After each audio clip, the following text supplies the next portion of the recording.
What can you tell us about the BlackRock rumors of bankruptcy? Black swan or fake? BlackRock's not going bankrupt. They're systemically important. Let's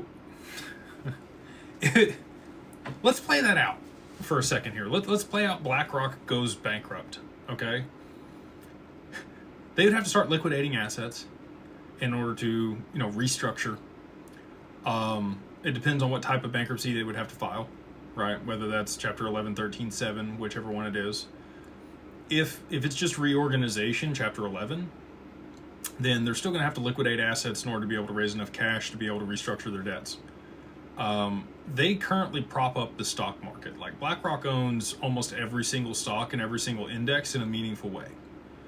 So if they've got to start liquidating those positions, it's going to cause significant selling pressure on the stock market, and then other people are going to be de-risking, and it's going to be a negative spiral. And the U.S. government knows this.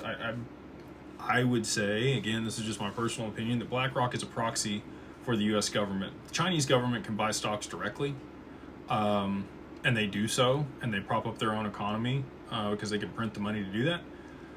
We can't do that here in the U.S. The Fed cannot buy stocks directly.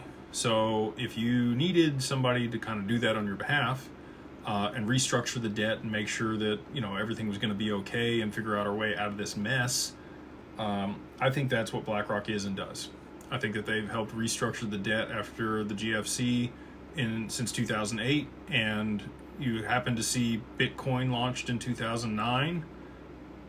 That was, to save the people from, the banks and institutions and be sovereign and all this stuff. What a wonderful narrative to get the freedom fighters and other people to adopt that. And also, be a huge marketing play and get adoption of this asset class, keep people away from gold, and investing in something else besides gold and not triggering the alarms earlier on the collapse of things. I think there was a lot of motivation in the reason that they've rolled this asset class out, and I think that they've had the intention to, tokenize everything and move everything on chain for the whole time, to be honest with you. And I think BlackRock's at the epicenter of that. So for them to go bankrupt, I think it's highly unlikely. I don't think that that's going to be the scenario that plays out. But I do think that they are going to be instrumental in the transition into this new paradigm that we're about to have for the financial system.